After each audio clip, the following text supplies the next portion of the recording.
น้องเอ้ยพามาเบิ่งหอยใหญ่หอยนางรมตัวใหญ่ๆอยู่ฮอลแลนด์เด้อนี่พี่น้องอยู่ฮอลแลนด์ข่อยคนเบลเยียมแต่ว่าข่อยมาเก็บหอยนางรมอยู่ฮอลแลนด์พูดนะ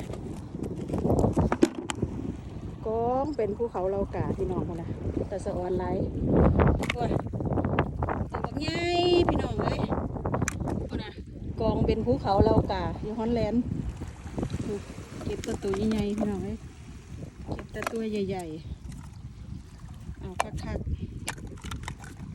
เรียกเอาตัวนักๆสะออนไลท์พูดนะ